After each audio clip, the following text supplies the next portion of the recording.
Alhamdulillahi wa kafa wa salamun ala ibadihi alladhina istafa ma ba'd. Subhanaka la ilma lana illa ma 'allamtana innaka antal alimul hakim. Rabbi shrah li sadri wa yassir li amri wahlul 'uqdatam min lisani yafqahu qawli. Hadirin yang mulia, kita bersyukur kepada Allah Ta'ala. Allah bangunkan kita kembali, dan Allah berikan kepada kita kesempatan untuk sholat berjamaah di masjid. Dan Allah jadikan kita termasuk orang-orang yang bangun dengan fikir untuk perjuangan agama, insya Allah. Hadirin yang mulia,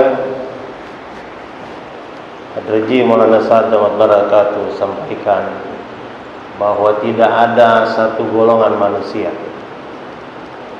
tidak ada satu kumpulan manusia yang lebih hebat, yang lebih kuat, yang lebih benar dalam perkara agama kecuali para sahabat radhiyallahu anhum. Mereka telah diridhoi oleh Allah Subhanahu wa ta'ala. Mereka belajar langsung dari guru yang paling mulia, pembimbing yang paling mulia, coach yang paling mulia, mentor yang paling mulia, yakni baginda Rasulullah Muhammad sallallahu alaihi wasallam. Mereka belajar iman langsung dari Rasulullah sallallahu alaihi wasallam. Mereka belajar ibadah langsung daripada Rasulullah SAW. Mereka belajar muamalah langsung dari Rasulullah SAW. Mereka belajar muasyarah langsung dari Rasulullah SAW. Mereka belajar akhlak langsung dari Rasulullah SAW. Sehingga Allah Subhanahu wa ta'ala telah ridho kepada mereka seluruhnya. Allah ridho kepada para pedagang di antara mereka. Allah ridho kepada para petani di antara mereka. Allah ridho kepada para kepala suku di antara mereka. Allah ridho kepada orang-orang yang punya unta satu di antara mereka. Allah ridho kepada orang-orang yang punya kambing dua di antara mereka. Allah ridho kepada mereka yang punya anak 3 di antara mereka. Allah ridho kepada mereka yang punya istri 4 di antara mereka. Allah telah ridho seluruhnya kepada sahabat radhiyallahu anhu. Hadirin yang mulia, padahal sahabat tadinya manusia paling buruk sejagat, hadirin. Mereka jahil. Jangankan orangnya, zamannya pun ikut disebut zaman jahiliyah. Begitu buruk akhlak mereka, begitu buruk muasyarah mereka, begitu buruk muamalah mereka, begitu buruk ibadah mereka, begitu buruk ketuhanan mereka. Tapi Nabi telah mengajarkan kepada mereka satu usaha yang membuat mereka berubah. Dan usaha inilah yang sedang kita kerjakan hari ini. Kenapa kita duduk di tempat ini? Dan saya melihat wajah-wajah bapak sekalian ini semua niat berangkat 4 bulan insyaallah. Hadirin yang mulia, usaha yang diajarkan Rasulullah SAW ini, usaha yang telah membuat mereka berubah dari jahil menjadi alim. Usaha yang telah membuat mereka dari degil menjadi beradab. Usaha yang telah membuat mereka dari musuhan menjadi kasih sayang. Usaha yang telah membuat mereka dari bunuh-bunuhan, perang menjadi damai. Dan usaha yang telah membuat mereka dari miskin menjadi kaya raya. Usaha apa itu hadirin yang mulia? Usaha dakwah. Usaha dakwah itulah yang membuat mereka berubah, hadirin mulia. Dakwah mengajak mereka kepada Allah Subhanahu wa taala. Mengajak mereka kepada la ilaha illallah. Inilah yang membuat mereka berubah, hadirin. Kalau kita ingin juga berubah, maka inilah jalannya.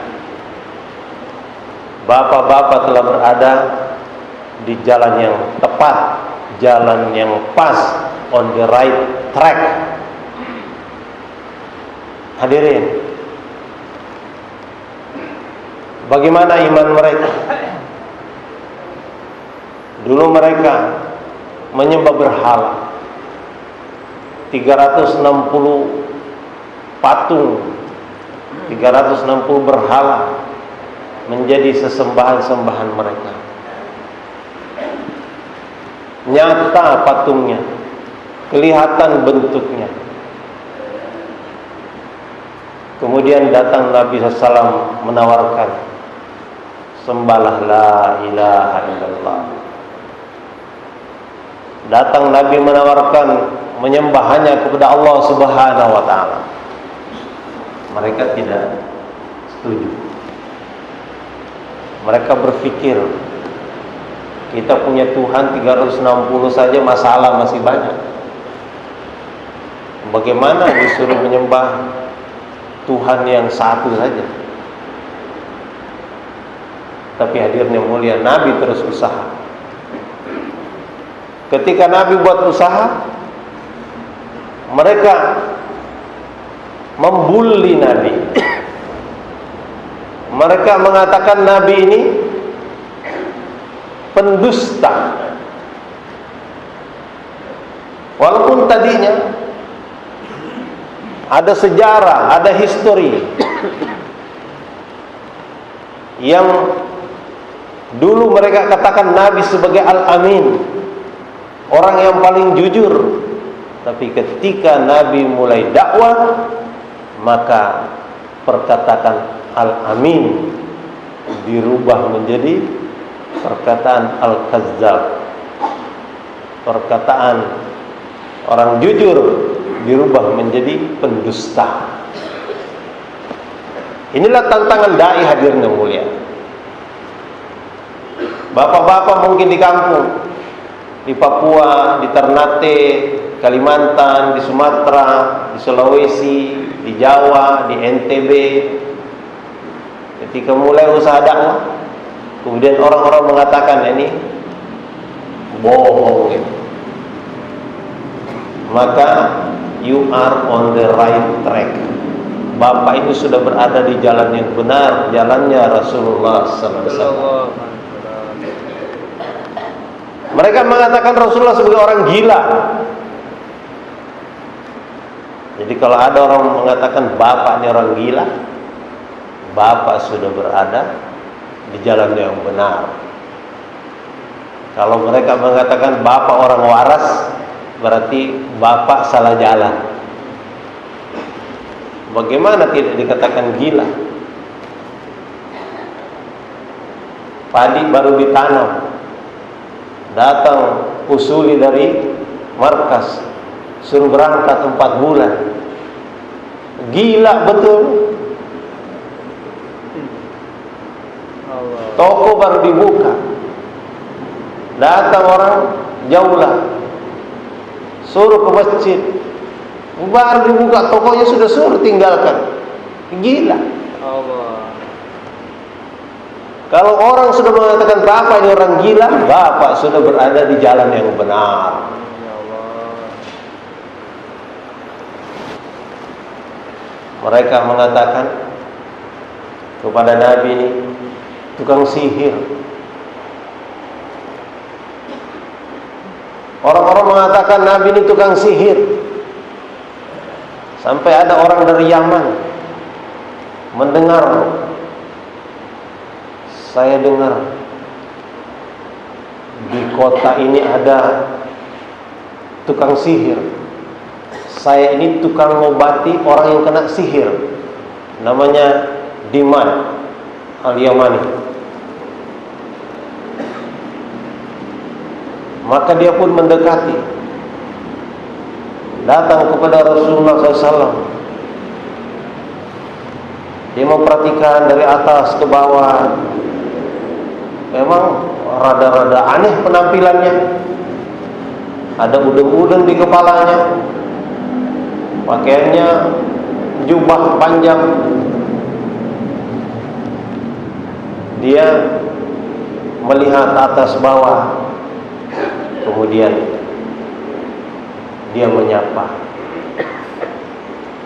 "Wahai saudaraku, saya ini pandai mengobati orang yang kena sihir.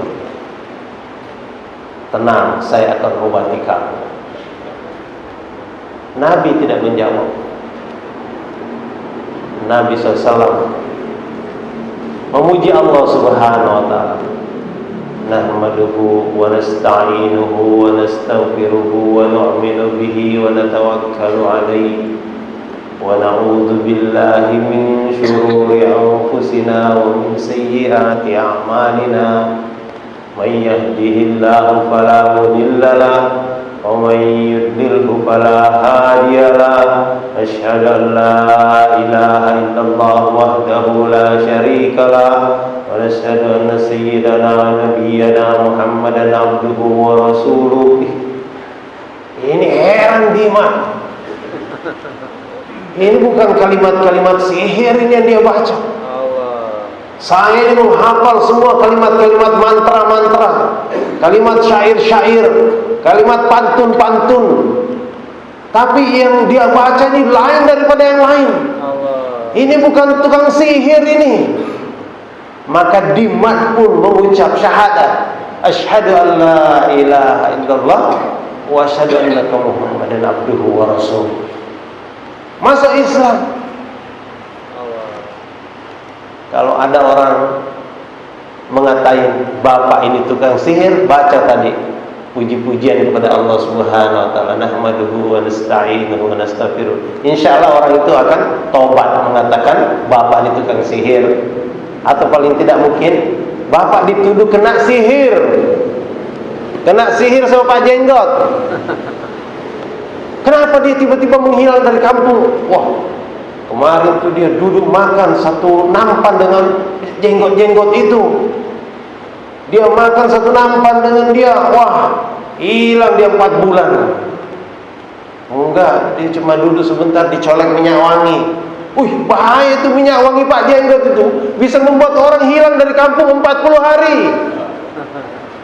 Makanya banyak orang tuh mau dikasih minyak wangi, gak mau, menolak.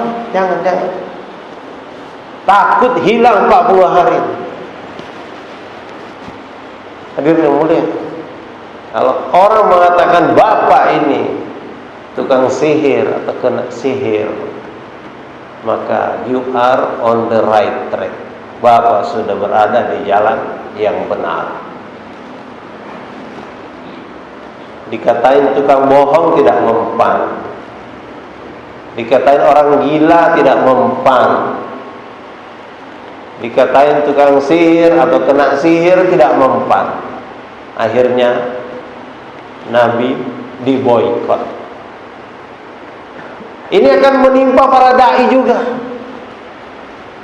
Diboikot. Kadang-kadang yang memboikot itu orang sekampung. Ketemu di jalan, salam tidak mau jawab. Bahkan kalau ada perempatan di situ, yang tadinya orang itu mau lurus, begitu melihat kita datang, langsung dia belok kanan. Bahkan kadang-kadang yang memboikot itu mertua. Kadang-kadang yang memboikot itu kakak, adik, ipar. Kadang-kadang mantu juga ikut memboikot. Bahkan ada istrinya ikut memboikot. Ini bukan sejarah baru dalam kehidupan dai, hadirin yang mulia. Nabi Nuh alaihissalam diboikot sama istrinya. Itu Nabi, hadirin yang mulia. Itu Rasul, hadirin yang mulia. Rasul bukan sembarang Rasul, itu ulul azmi hadirin mulia. Ditemani Jibril alaihissalam, menerima wahyu dari Allah Subhanahu wa taala, diboikot sama istrinya. Kalau kita ini bukan Jibril yang menemani. Kalau diboikot sama istri, biasa aja. Hadirin mulia. Kadang-kadang yang memboikot itu bukan orang jauh. Nabi SAW diboikot 2,5 tahun atau 3 tahun diboikot. Tidak boleh ada yang kasih makan, tidak boleh ada yang kasih minum, tidak boleh ada yang kasih makanan. Kemiskinan melanda, kelaparan melanda.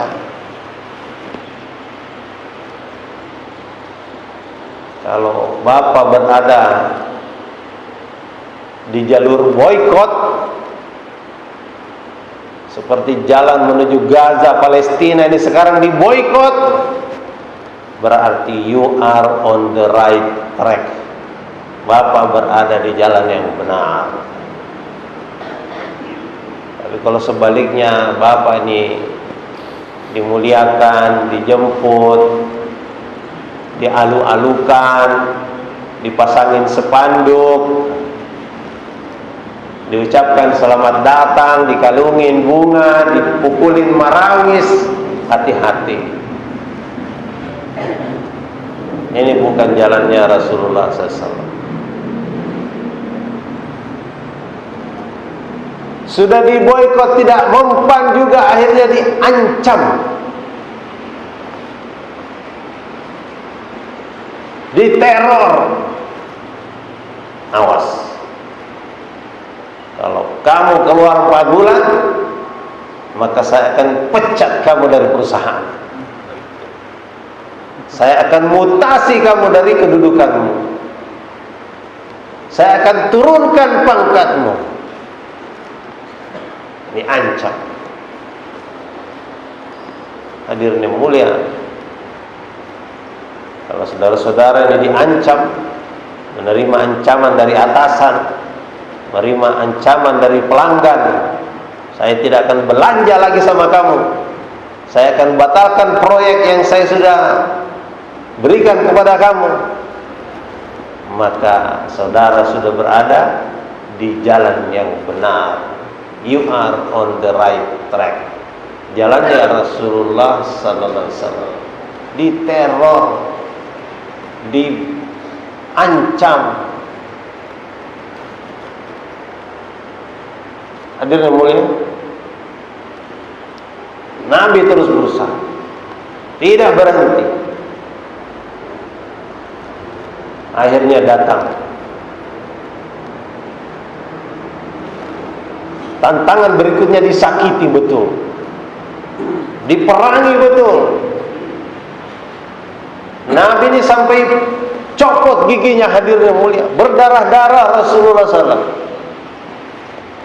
Jadi kalau ada nanti babinsa yang tempeleng bapak, kemudian copot gigi bapak, maka bergembiralah, you are on the right track. Waktu copot gigi, mulut berdarah-darah, langsung angkat tangan, kemudian tertawa-tertawa ke arah langit. Ya Allah, alhamdulillah, saya telah berada di jalannya Rasulullah sallallahu alaihi wasallam. Copot gigi saya ditampiling oleh babinsa, itu adalah jalannya Rasulullah sallallahu alaihi wasallam. You are on the right track. Dan hadirin yang mulia, puncak perjuangan ini nanti akan dibunuh. Nabi itu benar-benar dikejar, mau dibunuh. Nabi akan dimatikan. 100 pemuda dengan pedang terhunus setelah mengepung rumah Rasulullah SAW. Tapi hadirin yang mulia, kalau ajal belum tiba, tidak usah khawatir. Telabu wasoiri tengah nabetarai, tidak akan tenggelam matahari di tengah langit, tidak akan mati orang yang ajalnya belum tiba. Tidak usah khawatir, hadapi. Inilah jalannya Rasulullah SAW.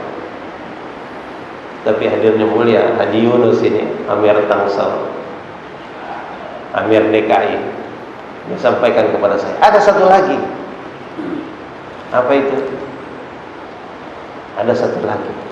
Kamu akan ditawarin wanita, mau yang perawan apa mau yang janda. Kamu akan ditawari ratu-ratu kecantikan. Supaya apa? Supaya berhenti jauhlah, supaya berhenti dakwah. Hadirnya mulia, kalau ini sampai kepada bapak dan saudara sekalian, gadis-gadis dan janda-janda sudah ditawarkan kepada bapak saudara sekalian, you are on the right track. Kau sudah berada di jalan yang benar. Inilah 8 tantangan yang akan dihadapi oleh setiap dai, karena ini jalannya Rasulullah SAW. Siapa yang menempuh jalan ini? Angkat tangan. Masya Allah. Hadirin yang mulia, imannya para sahabat radhiyallahu anhu teruji karena mereka dibimbing langsung oleh yang mulia baginda Rasulullah sallallahu alaihi wasallam. Mereka mengusahakan iman bukan 3 hari, hadirin yang mulia. Mereka mengusahakan iman bukan 40 hari, hadirin yang mulia. Mereka mengusahakan iman bukan 4 bulan, hadirin, bukan 6 bulan. Saya dengar sekarang ini kita keluar 2 kali 4 bulan dalam setahun. Itu pun dianjurkan sekarang ini. Tapi sahabat mengusahakan iman bukan 2 kali 4 bulan, hadirin yang mulia. Mereka mengusahakan iman 13 tahun lamanya. Kenapa? Ini fondasi yang sangat penting, yang akan memastikan berapa tinggi level iman yang mereka akan capai.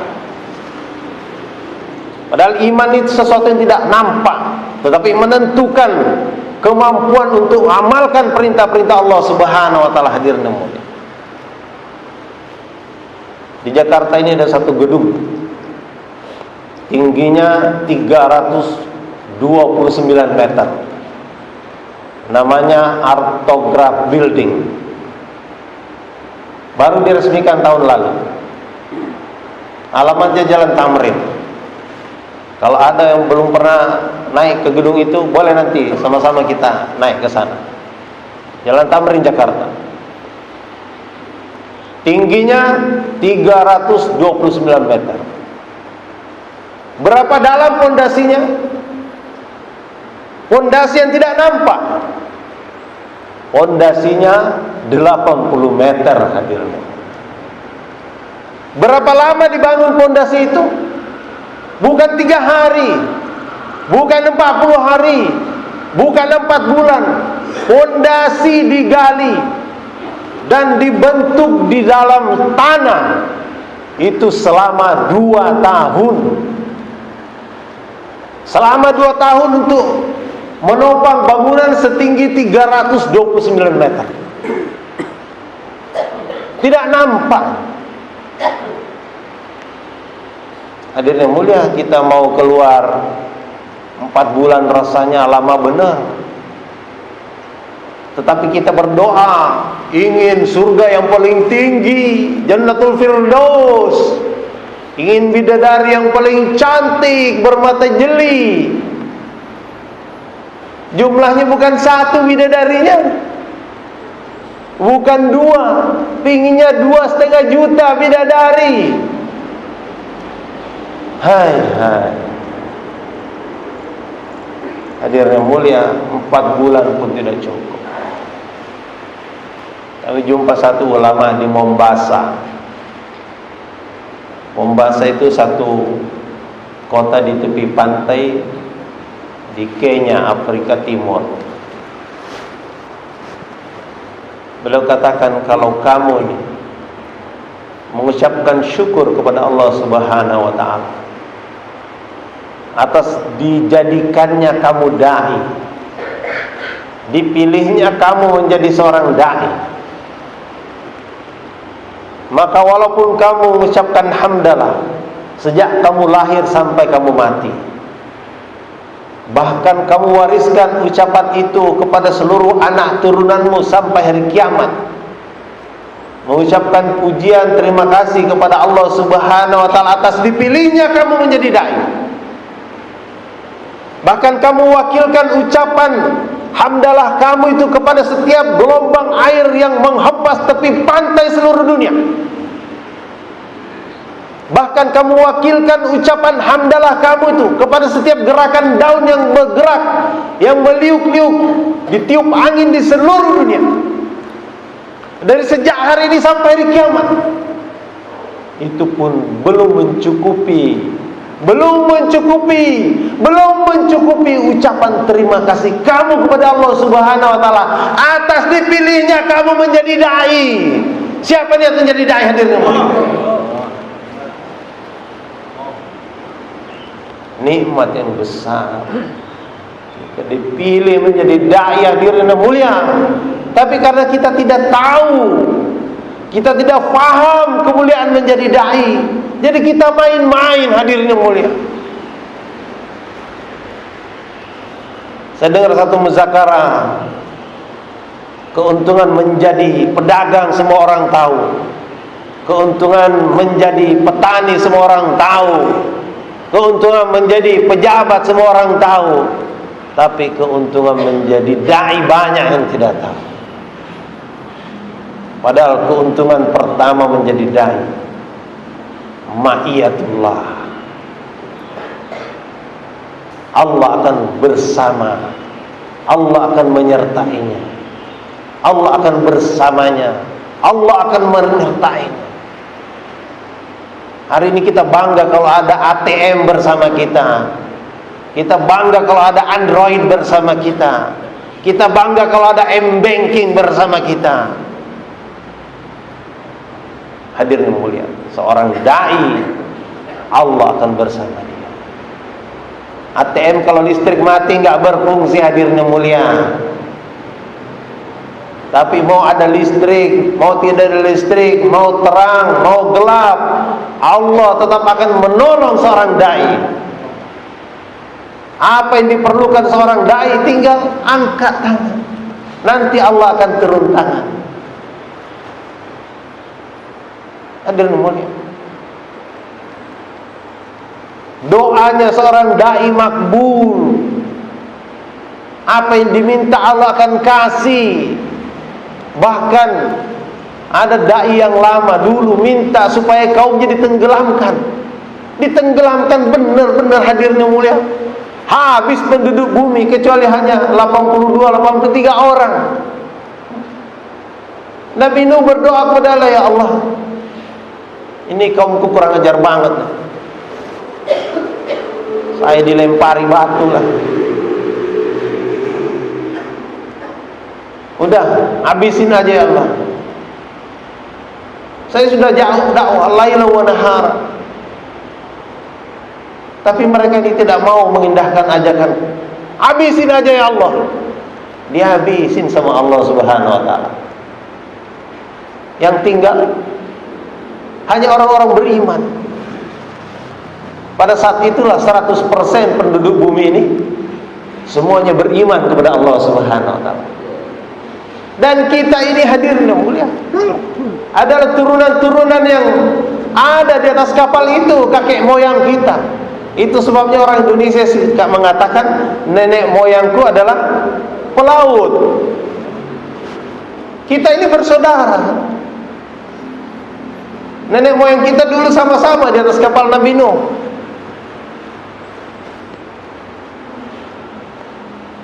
Hadirin yang mulia, kita bersyukur kita dijadikan dai oleh Allah Subhanahu wa taala. Doa-doa makbul.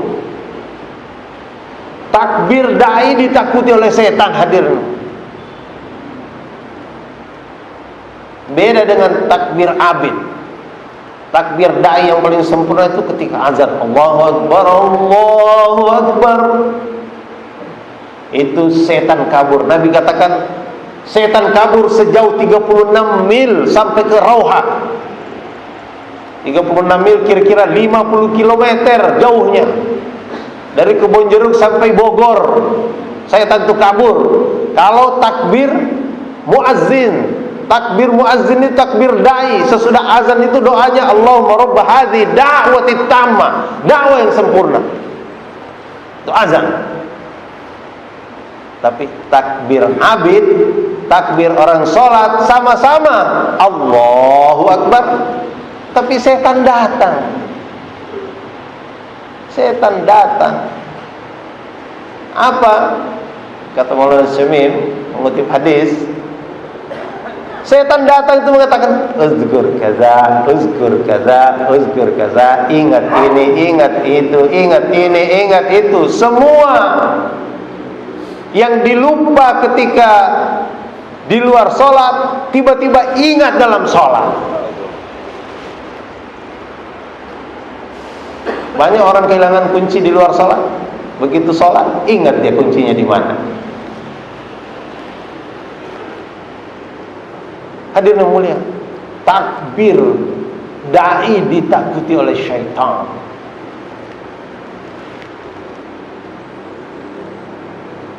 Salatnya da'i ini menyelesaikan masalah-masalah, mendatangkan nusrah ghaibiyah. Seorang pengantin baru namanya Abdullah bin Amr bin As. Dia minta izin kepada istrinya, padahal istrinya sudah dandan. Malam pertama ini sudah menanti kedatangan suami. Suaminya ini orang soleh. Dia minta izin kepada istrinya, istriku saya minta izin sholat 2 rakaat. Istrinya juga wanita solehah. Mungkin sudah pernah diajak masturah sama ayahnya dulu sebelum menikah. Diizinkan suaminya sholat. Sholat suaminya, Allahu Akbar. Hadirin yang mulia, sahabat kalau sudah takbir Allahu Akbar lupa segala-galanya kecuali Allah. Bedanya dengan kita hari ini, begitu takbir Allahu Akbar ingat segala-galanya kecuali Allah. Ini sahabat. Tiba-tiba sudah terdengar azan subuh. Istrinya dari tadi gelisah bolak-balik menanti suami, nggak datang-datang. Tiba-tiba terdengar azan subuh, ya berangkat suaminya pergi ke masjid. Pengantin baru ditinggal. Malam kedua terulang lagi. Malam ketiga terulang lagi. Datang ayahanda Amr bin As, ingin mengetahui bagaimana keadaan pengantin baru ini. Apa yang terjadi? Bapak-bapak jangan bayangkan. Pengantin barunya bukan saudara-saudara sekalian. Bagaimana keadaan kalian? Abdullah bin Amr bin As diam. Karena lihat suaminya diam aja, istrinya yang bicara. Suami saya ini orang soleh ayahanda. Oh, kenapa? Apa yang menjadi tanda bahwa dia ini orang soleh? 3 malam ini dia sholat terus, tidak menyentuh saya ayahanda. Marah Amr bin As. Dia langsung pegang tangan Abdullah bin Amr, anaknya. Datang Nabi SAW, mengadukan persoalan, gimana pengantin baru ini? Mungkin ada kerusakan teknis apa? Maka Rasulullah katakan, kamu harus memberikan hak-hak seluruhnya. Kamu berikan hak kepada dirimu.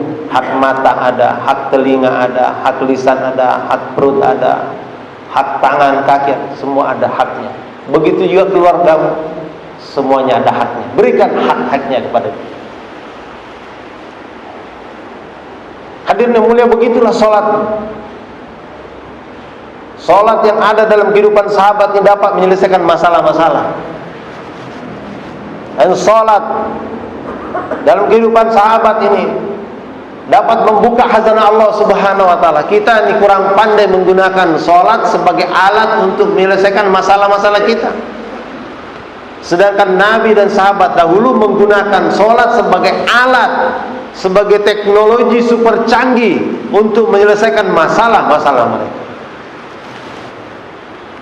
Tidak ada hujan datang, kemarau melanda, kering kerontang. Apa yang mereka lakukan, hadirin? Apa yang mereka lakukan? Sholat. Sholat istisqa. Sholat mendatangkan hujan. Teknologi apa hari ini yang bisa mendatangkan hujan? Ada ini teknologi dibuat orang Amerika, harus ngangkat garam ke langit. Berapa banyak ongkosnya untuk angkut garam, kemudian ditabur ke awan. Nanti setelah terjadi proses kimia di situ, maka akan berubah menjadi butiran-butiran air, kemudian akan jatuh menjadi hujan. Tetapi kadang-kadang hujan jatuh bukan kepada tempat yang diinginkan, tiba-tiba angin bawa ke laut. Itu semua terjadi juga atas izin Allah Subhanahu wa taala. Tetapi sahabat, kalau tidak ada hujan, mereka sholat. Hadirin mulia. Ada peristiwa pernah terjadi, saya alami di kota Bengkulu. 3 bulan lamanya tidak ada hujan turun. Rakyat kota, penduduk kota gelisah. Air ledeng berhenti mengalir. Maka 100 tangki air telah dipersiapkan untuk supply air di seluruh penjuru kota. Kemana-mana, timur, barat, utara, selatan, ini tangki air bergerak terus. Telepon berdering tidak henti-hentinya. Minta air, minta air. Akhirnya wali kota Helmi Hasan perintahkan, mari kita sholat istisqa. Penduduk kota diajak untuk sholat istisqa di Masjid At-Taqwa. Di sana ada satu masjid besar, di jalan yang lebar sampai ke patung Fatmawati orang-orang datang. Salat istisqa dilakukan pagi hari. Saya khutbah, berdoa kepada Allah Subhanahu wa taala. Alhamdulillah, angin berhembus. Siang hari mendung mulai nampak. Sore hari gerimis mulai turun. Tengah malam hujan turun, hadirin yang mulia. Saya sudah terbang meninggalkan kota Bengkulu hari itu karena ada tugas di Banjarmasin. Saya dikirimi video. Ini imam-imam masjid telah mandi dengan air pancuran yang mengalir deras airnya. Padahal sudah 3 bulan tidak ada air. Jadi amalan yang sama dibuat oleh sahabat radhiyallahu anhu.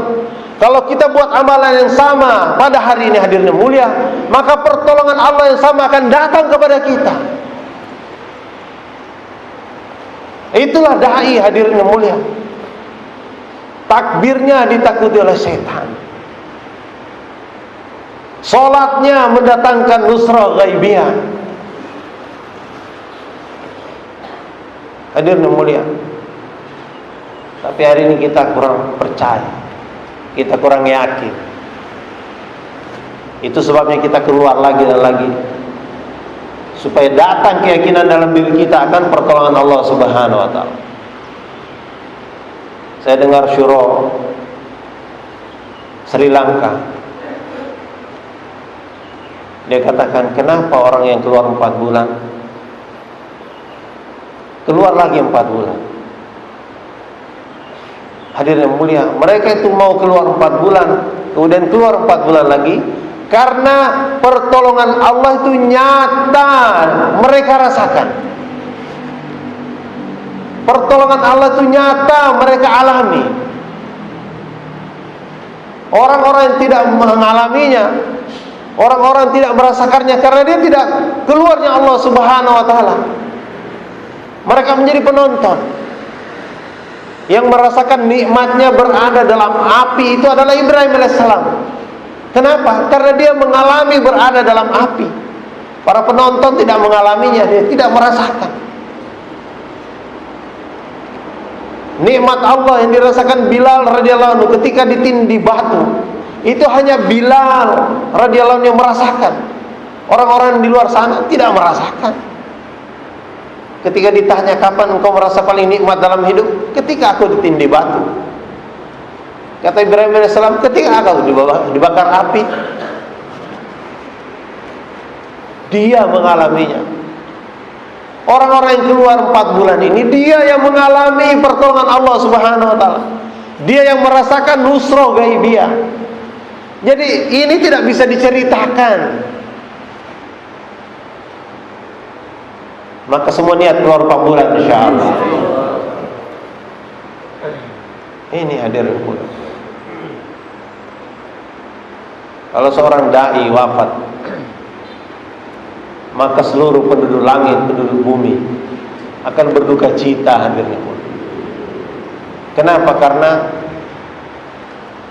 dai ini pembawa rahmat. Kalau sudah tidak ada dai yang bergerak, maka kemungkaran akan merajalela, keburukan akan ada di mana-mana. Pembicaraan manusia ini bicara dunia semua. Dari wanita-wanita yang menutup aurat, memakai jilbab, lahir anak-anak yang menjadi penentang agama. Maka sangat penting dai ini panjang umur.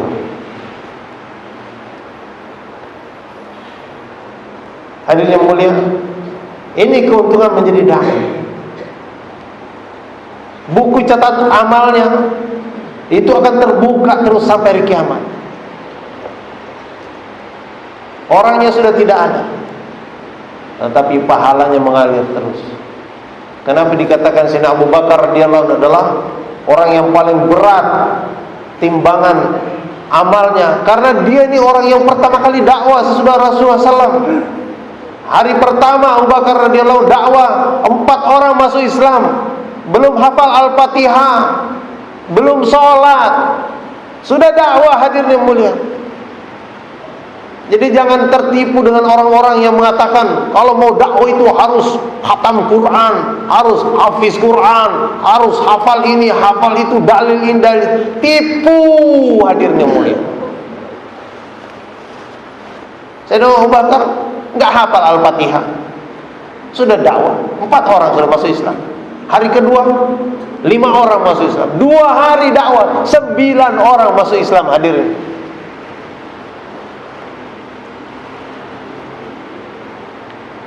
Maka penting hadirin yang mulia, kita dakwah sehingga menjadi kekayaan untuk buku catatan amal kita. Kita nggak sangka nanti tiba-tiba ketika dipanggil, Abbas, ini buku catatan kamu. Dia lihat buku catatan amalnya, umroh 1000 kali. Bagaimana umroh 1000 kali? Saya sekalipun umroh belum pernah. Pondok pesantren dibangun, masjid dibangun. Ini salah kali, malaikat salah kali nih. Malaikat bisa disalahin sama Abbas. Bukan Abbas lawan Rasulullah, Abbas nih orang menjeruk. Salah kalikat, ini saya belum pernah umroh. Kenapa ini kok ada? Kamu ingat nggak dulu? Kamu pernah datangin orang yang lagi manasik umroh, kamu dakwah sama mereka. Ternyata mereka ini pergi umroh, mereka juga dakwah, mereka juga sholat, akhirnya mereka juga mendidik anaknya dengan benar. Mereka masukkan pondok pesantren anak-anaknya, sehingga akhirnya menjadi orang yang soleh, bangun masjid. Semua pahalanya mengalir kepada kamu. Allah. Iyalah kalau gitu punya aku. Hadirin yang mulia, keuntungan menjadi dai. Orang paham untungnya menjadi petani, orang paham untungnya menjadi pedagang, tapi banyak yang tidak paham untungnya menjadi dai. Padahal kalau paham untungnya menjadi dai, hadirin yang mulia, presiden pun mau meninggalkan kursinya untuk keluar 3 hari, keluar 40 hari, keluar 4 bulan. Gubernur tinggalkan kursinya, bupati tinggalkan kursinya, camat tinggalkan kursinya. Hadirin yang mulia, karena tidak paham untungnya menjadi dai, mereka betah duduk di sana. Padahal di sana banyak persoalan, dan mereka tidak sanggup menyelesaikan persoalan-persoalan. Siapa yang sanggup menyelesaikan persoalan, hadirin yang mulia? Siapa yang sanggup menyelesaikan persoalan, hadirin yang mulia? La ilaha illallah. Seorang dai akan diihtiram oleh Rasulullah sallallahu alaihi wasallam, akan diakui sebagai umat oleh Rasulullah SAW. Beda hadirin yang mulia kalau kita mengaku saya ini umatnya Rasulullah. Itu beda kalau Rasulullah yang mengatakan ini umatku. Beda hadirin. Saya ini orang Amerika. Itu beda kalau Joe Biden. Siapa nama presiden Amerika? Zainal Abidin. Kalau dia orang Islam tuh Zainal Abidin, tapi karena bukan orang Islam, Joe Biden. Doakan supaya dapat hidayah. Beda tuh kalau dia mengatakan ini adalah orang Amerika, ini adalah warga negaraku. Beda kalau kita mengatakan saya warga negara Amerika. Ini Nabi katakan, ini umatku. Seorang dai akan diihtiram, akan diakui sebagai umat langsung oleh Rasulullah SAW. Dan hadirin yang mulia, seorang dai dikatakan akan diberikan minum dari telaga Kausar langsung dari tangan yang mulia Rasulullah sallallahu alaihi wasallam.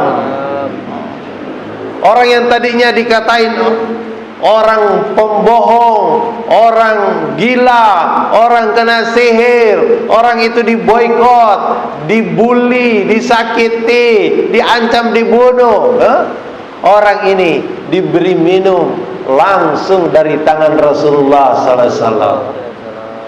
Bagaimana bangganya hadirin yang mulia, orang dikasih minum langsung dari tangan wali kota saja itu bangga betul. Dikasih minum langsung dari tangan gubernur, betapa bangganya hadirin yang mulia. Dikasih minum, gelasnya itu diberikan oleh presiden, itu betapa bangganya Rasul. Betapa bangganya hadirin mulia. Ini dikasih minum langsung dari tangan yang mulia baginda Rasulullah SAW. Betapa bangganya hadirin mulia. Ini seorang dai. Dan surganya seorang dai hadirin mulia itu setingkat di bawah para nabi. Hanya setingkat di bawah surga para nabi hadirin mulia. Satu level di bawah surganya para nabi. Kenapa hadirin mulia? Ini kerja yang dilakukan oleh para dai sama dengan kerjanya para nabi. Tantangan yang dihadapi para dai sama dengan tantangan yang dihadapi para nabi. Hanya saja nabi menerima wahyu, sedangkan dai tidak menerima wahyu hadirin mulia. Selevel saja di bawah para nabi surganya. Jadi perlu bangga, perlu bersyukur kita dijadikan dai oleh Allah Subhanahu wa taala. Hafiz Quran itu dapat memberi syafaat kepada 10 ahli keluarga yang telah divonis api neraka. Seorang haji yang mabrur dikatakan dapat memberi syafaat kepada 400 ahli keluarganya yang sudah divonis neraka. Hadirin mulia, seorang dai dapat memberi syafaat kepada orang-orang yang dikehendakinya sebanyak yang dia mau. Allah. Dapat menarik dari neraka masuk ke dalam surga, menolong mereka-mereka untuk masuk ke dalam surga, orang-orang yang dikehendakinya sebanyak yang dia mau. Kenapa dia mulia? Seorang dai ini, sahabatnya Nabi sallallahu alaihi wasallam. Suka-sukanya dia. Allah. Ini dulu pernah ngasih minum saya, ini pernah kasih makan saya, ini pernah jadi dalil saya. Waktu saya dikejar-kejar babinsa, saya disembunyikan sama dia sehingga selamat, nggak digebukin babinsa. Ditarik masuk surga.